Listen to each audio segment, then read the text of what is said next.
Bismillahirrahmanirrahim. Assalamualaikum warahmatullahi wabarakatuh. Selamat pagi, bertemu kembali dengan catatan Z yang kali ini kita menghadirkan praktisi tanaman hias sekaligus beliau adalah birokrat ya, yang menekuni bidang tanaman hias dan buah-buahan. Bagaimana kita ketahui tanaman hias ini memberikan asli untuk lingkungan, tetapi juga mempunyai nilai ekonomi yang nanti akan dikupas oleh Ibu Matrawati. Untuk itu tidak berpanjang lebar, kita perkenalkan tamu kita kali ini. Selamat pagi Bu Matra. Pagi Bu Susi. Ya, Ibu senang sekali bisa hadir di Yampi Podcast yang tentunya ini akan memberikan pengetahuan dan juga edukasi bagaimana sebetulnya tanaman hias itu juga mempunyai nilai ekonomi. Sebelum kita berbincang, mungkin Ibu bisa menceritakan sejarah ya, ataupun kegiatan Ibu selama ini. Silakan Ibu. Baik, terima kasih Bu Susi, kami bisa diundang ke sini. Mengucapkan merasa diperhatikan gitu ya, walaupun ilmunya cuma itu saja. Jadi baiklah. Aneka, dengan kita dikasih judul aneka usaha tanaman hias. Sebenarnya sangat banyak sekali yang bisa kita lihat di situ. Mulai dari tanaman hias itu mulai dari pembibitannya, penyemaiannya, budidayanya, juga mulai dari panennya, pasca panennya, dan setelah pasca panen di dalam situ ada transportasinya, ada tenaga ahlinya, mungkin profesionalnya setelah pasca panennya itu. Jadi kita melihat prospeknya tanaman hias itu, kalau bagi kolega tanaman hias, kita punya grup yang namanya Dunia Flori. Nah, di Dunia Flori itu beragam lah yang kita bahas di situ. Jadi tanaman hias ini bisa kita bagi atas tanaman hias yang pelindung, tanaman hias yang berdaun indah, tanaman hias yang berbunga, tanaman hias bunga potong, tanaman hias taman. Banyak ya Bu ya? Iya. Jadi di masing-masing itu menyenangkan sekali kalau bagi penghobi ya, penghobi tanaman hias. Jadi ada banyak nilai-nilai tambah yang bisa kita dapatkan di situ. Iya. Untuk memperoleh nilai ekonomis Bu, jenis yang manakah? Karena kan banyak ya ragamnya Bu ya. Jadi dari daun, mungkin batang, mungkin juga bunga juga ada potong gitu ya. Jenis tanaman yang artinya itu memberikan nilai ekonomi bagus gitu yang mana Bu? Jadi tanaman hias ini sebenarnya dengan fungsinya itu semua ada nilai ekonominya, masing-masing punya kelebihan, punya kekurangan. Apabila kita pakai untuk tanaman pelindung, nah itu pada umumnya tanaman hias yang besar, itu bisa dipakai untuk misalnya di taman-taman kota, kemudian juga bisa dipakai di jalan-jalan misal jalan tol atau taman-taman yang ada yang luas gitu, taman kota. Nah, jenis di tiap-tiap di tiap-tiap bahagian itu punya kelebihan masing-masing. Jadi tanaman hias itu seperti mode, jadi seperti fashion dia. Kadangkala lagi ngetren nih untuk di taman, misalnya palem botol pada saat itu. Jadi beramai-ramai lah pada pesen palem botol gitu ya. Kemudian untuk tanaman berdaun indah istilahnya. Contohnya apa itu Bu? Misalnya yang berdaun indah itu aglonema. Nah, pada masa COVID itu kan sangat gila sekali harganya per lembar.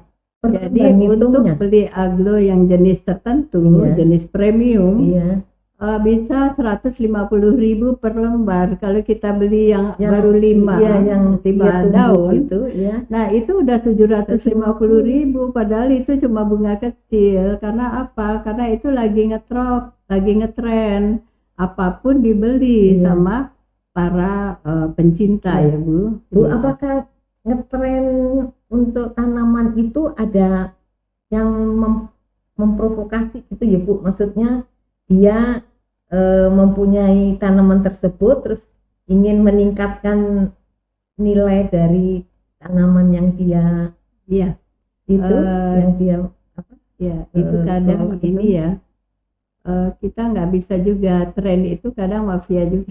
Nah itu maksud saya apakah jadi dia punya perencanaan nanti 5 tahun mendatang aku mau bikin nih hybrid antara silangan A dengan B. Nanti pada 5 tahun mendatang itu akan ngebom. Itu akan sengaja dia bikin boomingnya. Terus kan pencinta tanaman hias ikut ya. Harga mahal karena itu lagi tren. Seperti aglonema tadi.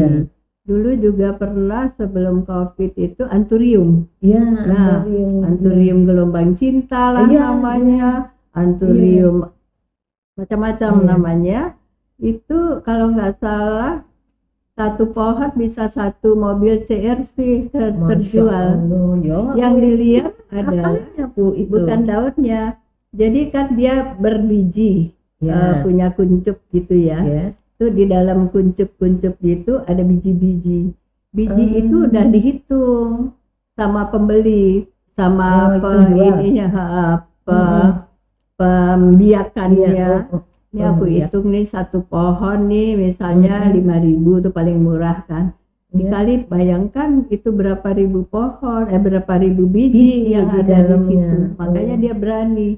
1 mobil deh aku beli itu 1 pohon. Apakah biji ini yang itu nanti ya? Menjadi anthurium itu yang diperbanyak. Itu yang diperbanyak. Jadi itu terjadi sama teman kita. Bu Upi yang di peternakan. Itu Bu Upi yang jual di Karanganyar, dapat mobil 1. Bu Upi cerita, oh hebat Bu Upi, saya bilang dapat 1 mobil jual anthurium. Nah setelah itu karena ngetren teman saya ikut-ikutan, katanya anthurium aku ini dipagar pakai gembok kayak rumah. Sampai segitunya tanaman ya, mahalnya. Jadi nah kalau kita penggiat tanaman hias, kita lihat aja ini tren biarkan saja. Itu kan akan turun nanti grafiknya. Kita tunggu murah, baru ditahan aja dulu walaupun pengen.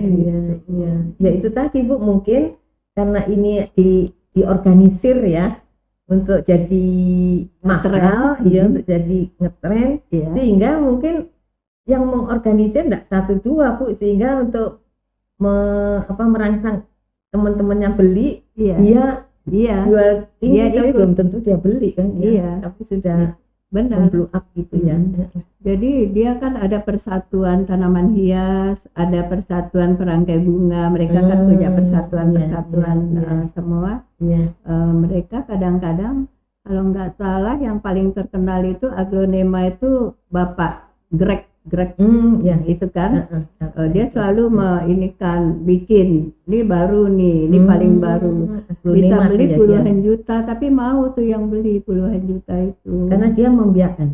Dia membiarkan, dia hasil silangan itu nikah. Jadi sangat menarik sebenarnya tanamannya.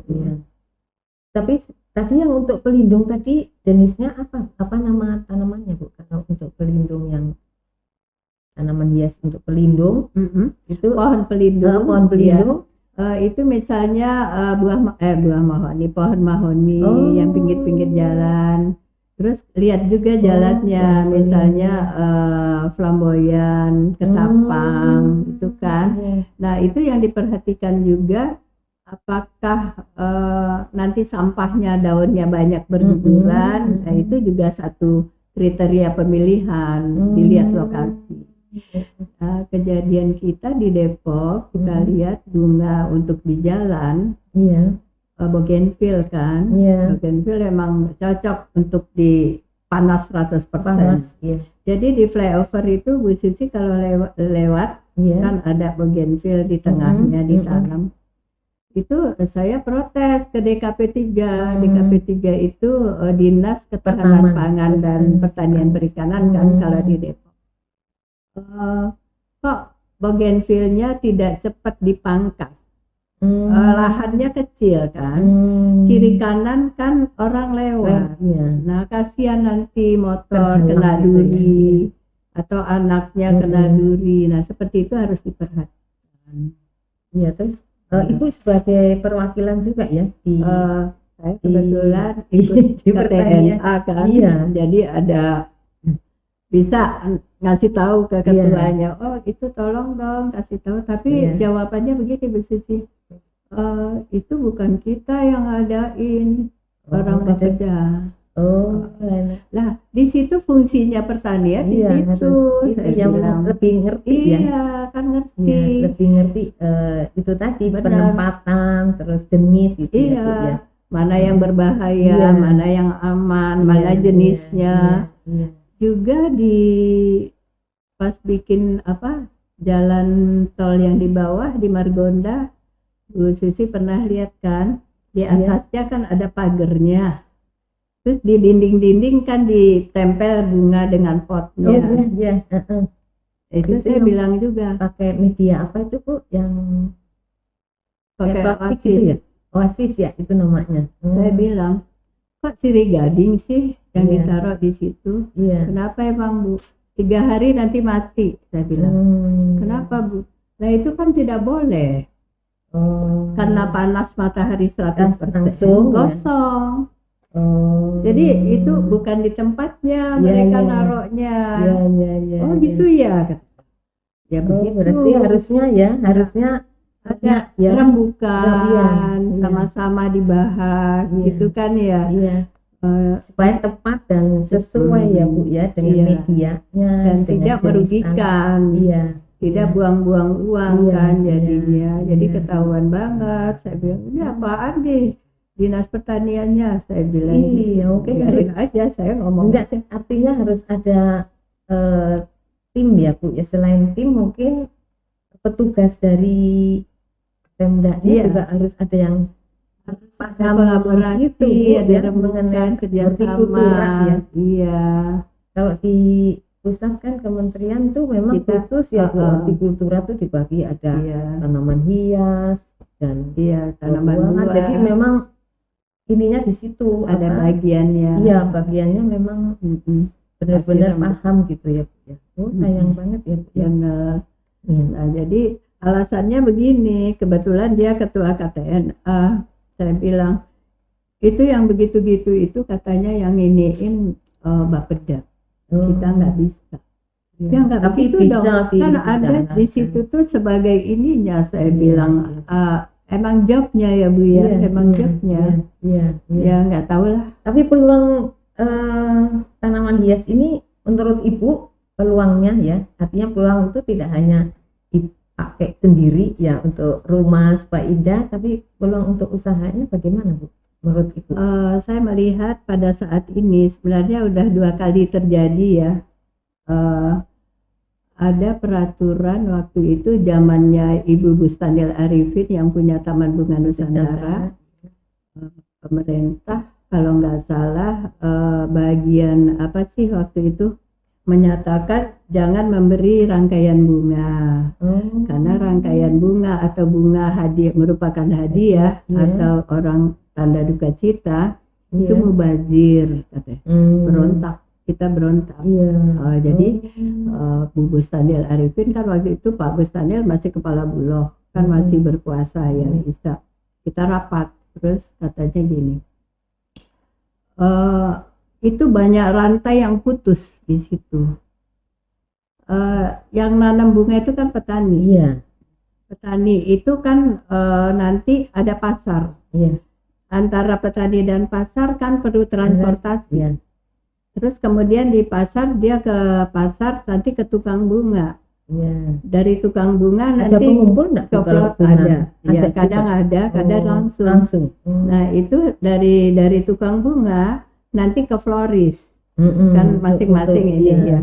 Terus nanti baru ada pengantaran dan transport terakhir kan udah hasilnya. Itu berapa rantai yang hilang, berapa tenaga kerja yang hilang di situ. Jadi petani tidak laku bunganya, ya kan? Terus kemudian transportasi tidak laku ininya, mobilnya. Kemudian pengumpul juga tidak ada kerjanya, rawa belong jadi sepi nantinya itu. Jadi melihatnya harus dengan bukan melihat itu bunga apaan, kan ada yang bilang gini, bunga itu nggak bisa dimakan, mendingan yang bisa dimakan yang ditanam, kan ada beberapa pendapat itu. Terus kita ini kan Anda tahu kalau orang sakit dokter bilang 70% adalah hatinya, bahagianya, 30% obat. Jadi yang 70% itu adalah salah satunya membahagiakan itu kita melihat bunga-bunga, melihat ini yang bagus gitu. Dia diam. Kalau begitu, tapi kenyataannya di kita di 10 kota besar itu bagus prospeknya. Karena mereka kan ada hotel. Seperti hotel bintang 5-nya, ada rumah sakit, kemudian ya masing-masing orang kan kalau udah dilarang juga kan orang suka-suka kan, aku senang katanya, udah aku. Jadi sepertinya prospeknya bagus, prospeknya bagus. Selain untuk saya lihat sih hotel tuh kadang-kadang bunganya tuh nggak tanggung-tanggung ya Bu ya, yang memang mungkin itu kalau hitungan ya termasuk mahal banget gitu ya, karena gede terus bagus gitu. Apalagi kalau ada acara pernikahan, ada acara kita rapat-rapat aja juga. Cuma saat ini Bu Susi kita sedih lagi. Bu Susi kalau ada pesta kan bunganya plastik sekarang. Bunga plastik tuh sakura itu kan lagi ini sekarang itu Bu ya. Iya. Terus kalau ada tanda duka cita, tuh ucapan belasungkawa, itu stickworknya itu bunga papannya itu tuh plastik banyak, kertas digunting-gunting kan. Nah itu kita sekarang udah kita nggak ada ini lagi bersuara ya, tapi kita lewat KTNA bisa sih ngasih tahu. Cuma mungkin agak berbeda. Dulu itu penggiatnya itu pada gimana ya, suaranya agak kuat gitu, tapi kita nggak tahu sekarang kan kita nggak di kantor lagi, jadi kita nggak ngerti. Tapi melalui organisasi yang Ibu ikut itu bisa itu tetap kan mungkin kita tetap sayang kan, karena kita kan juga potensi ya Bu ya. Indonesia ini untuk tanaman hias sudah nggak kalah gitu ya, benar. Terutama yang bunga ya Bu ya, bunga potong itu kan ini juga gitu, potensi juga. Nah bunga potong itu sebenarnya bagi orang-orang tertentu dia punya kesukaan masing-masing, punya trennya. Dia sayang, aku sayang sama bunga ini, aku senang sama bunga ini. Itu masing-masing pribadi juga ada. Carnation misalnya, bunga rose. Jadi ada berapa Bu kalau bunga potong jenisnya? Banyak. Bunga potong itu sangat banyak Bu Susi. Ada lily, ada rose, ada carnation, ada krisan, ada bunga bunga tagetes. Tapi yang banyak itu yaitu lily, krisan, hairbrush, ini ya, hairbrush, carnation, kemudian bunga apa lagi ya? Tapi bunga-bunga impor juga ada kadang-kadang. Bunga impor diselang. Kalau ini keadaannya Bu, bunga potong sama bunga tadi ya kayak anggrek itu lebih banyak jenis dari bunga potong ya kelihatannya. Banyak bunga potong, tapi mungkin tergantung waktu juga ya, ada tren-trennya. Pada saat orang pesta-pesta bunga itu kan lagi rame dipakainya brek banyak ya. Kalau tidak lagi pesta paling mungkin untuk hadiah ulang tahun, untuk ya. nengok siapa Iya, gitu iya, yang iya. sakit. Pampers juga itu ya Bu ya, dipakai juga. Benar Heeh, dipakai. nah, Kalau itu. dulu kita punya datanya itu, tapi kalau sekarang kan kita Iya. udah nggak ini lagi. Iya, tapi mungkin bisa ini Bu, ilmu-ilmu Ibu itu ditularkan di KTNA Depok itu Bu, supaya ini bunga ini menjadi aset juga ya, menjadi unggulan juga Iya, di kita gitu. iya, iya. Mungkin itu ya, karena sayang atau kalau Iya. ini ya, Ibu udah menggeluti bertahun-tahun. Berapa puluh tahun Ibu menggeluti? Saya itu dulu pertama pernah baru masuk itu, jadi saya di Horti itu 88 ya, 89. Itu udah langsung Saya pertama kan kita masih awal ya, Iya. tapi saya di bagian tanaman hias gitu ya. Kemudian reok kan dicampur-campur, kadang dipindah ke buah. Ya, Terakhir buah. saya di buah-buahan. Tapi kan enggak jauh beda ini, sama-sama bisa untuk menghiasi gitu ya. Iya, tapi kita suka diajak. Jadi orang tim tanaman hias itu kan kita setelah reorganisasi Direktorat Jenderal Hortikultura jadi eselon 1, dulu kan cuma direktorat ya, eselon 2. Jadi kita udah diaduk lah gitu. Orang tanaman hias ada kemana, ada ke buah, orang hias ada yang baru. Tapi tetap kita itu solid. Kita suka diundang sama Bu Rini. Bu Rini kan pindah dari Horti, dulu kan pernah jadi direktur Horti. Iya. Kemudian ke ke UPW ya, unit peranan wanita. Jadi di situ sifatnya koordinasi ya, sering rapat koordinasi. Ayo tim-tim Horti ke sini, bikin ini dekorasi di meja, bunga-bunga meja, kemudian di tengah-tengah itu buat taman mini taman.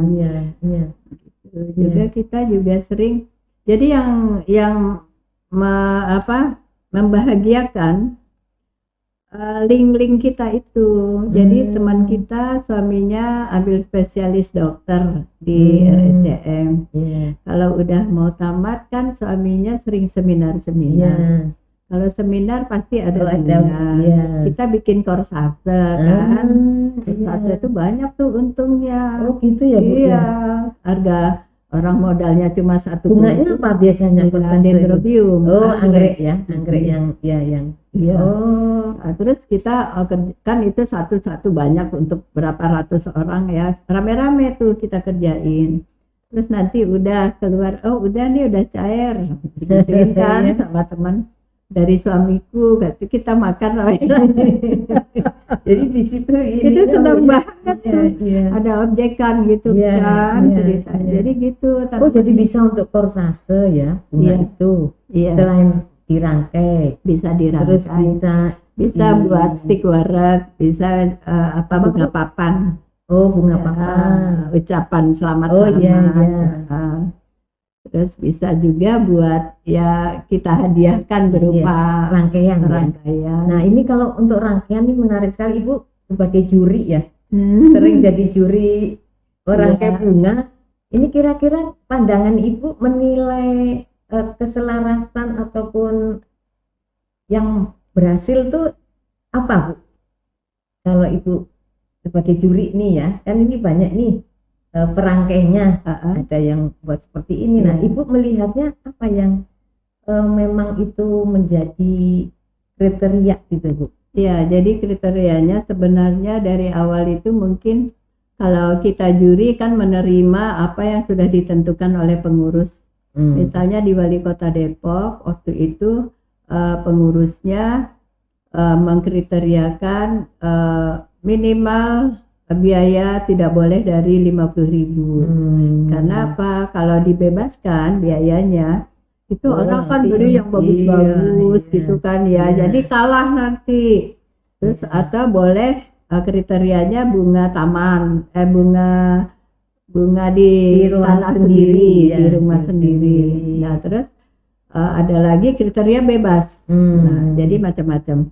Nah, dari 3 itu pada umumnya perangkai itu udah pinter-pinter, udah mengerti dengan semua apa yang akan dia bikin. Jadi misalnya dia cari yang aneh-aneh supaya juri ngelihat, oh iya antik ya, gitu.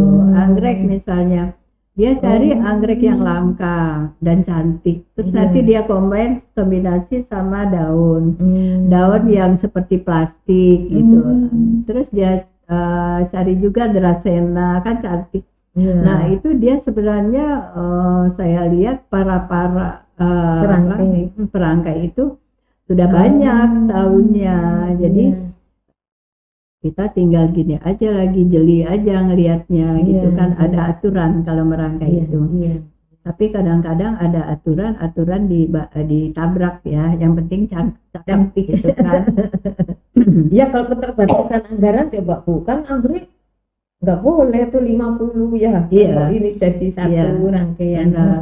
Jadi dia senang tuh kalau bebas itu, senang tuh dia menginikan bebas dong, gitu. Kalau bebas kita juga senang lihatnya Bu Susi, karena imajinasinya keluar semua, ininya pemikirannya yang cantik itu keluar semua. Tapi apakah menurut Ibu sekarang kalau bebas Bu, kan itu mesti berkaitan dengan anggaran. Nah bagaimana peluang yang terbatas anggarannya gitu loh Bu, kalau bebas ya? Apakah itu menghalangi perangkai yang ada terbatasan? Itu resiko. Resiko gitu ya, karena bebas itu.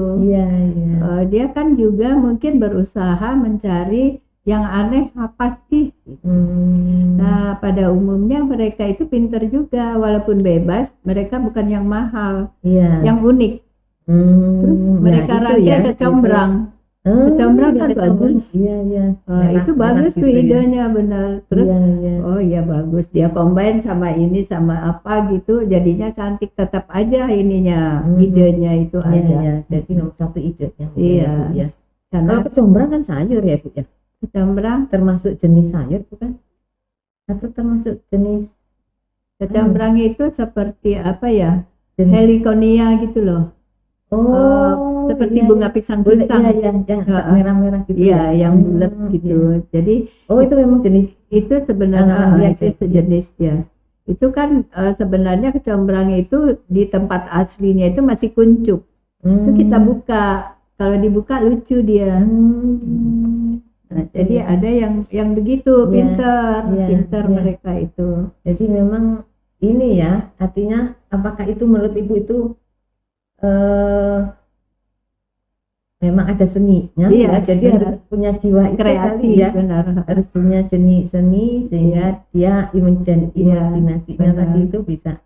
Mungkin dari pengalaman dia kan juga belajar, kan ada ikatan perangkai bunga. Ikatan perangkai bunga itu mungkin mereka ikut, kemudian apa-apa yang terbaru mereka ikuti terus.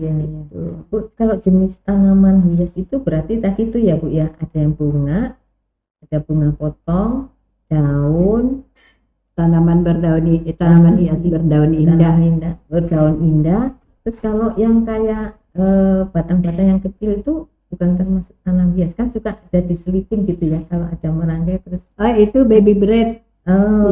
Itu bagus tuh. Itu tanaman hias juga, tanaman hias bunga. Jadi itu pelengkap rangkaian. Jadi pelengkap rangkaian itu ada Dracena ya, ada baby bread, ada lagi apa, tapi itu impor pada umumnya. Kalau kita kan jarang bisa hidup di sini. Itu di negara yang subtropis, yang dingin. Itu baru ya Bu ya. Kalau yang di kita atau di Cipanas kayaknya di TBN bisa. Taman Bunga Nusantara, cuma bibitnya ya. Bibitnya impor mahal. Itu ya. Iya. Jadi aneka tanaman hias unggulan Indonesia sendiri. Anggrek. Anggrek melati. Melati karena itu kan ada istilah puspa Nusantara, puspa pesona. Waktu zaman Butin itu ada puspa langka. Iya, iya, iya. Puspa langka itu bunga apa tuh Bu yang bau itu? Bunga bangkai. Bunga bangkai. Iya. Iya. Oh, itu Itu ininya iya, lambang iya. kita. Puspa langka, Puspa langka. puspa pesona itu anggrek bulan. Anggrek bulan, ya. Puspa tadi puspa apa lagi? Satu lagi lupa. Puspa pesona, puspa anggrek melati. Oh iya, melati itu puspa apa ya? Kok saya jadi lupa. Jadi melati itu kan dulu itu kan yang menginikan Butin. Jadi Butin nggak senang dengan melati. Iya. Jadi itu dikategorikan ada 3 itu ya. Ada 3. Itu kan bunga ya. Iya. Bunga-bungaan itu langka, terus puspa langka, puspa pesona. Melati saya lupa. Udah lama. Iya. Karena itu selalu dipakai untuk adat kan, untuk acara-acara perkawinan, untuk acara orang belasungkawa. Itu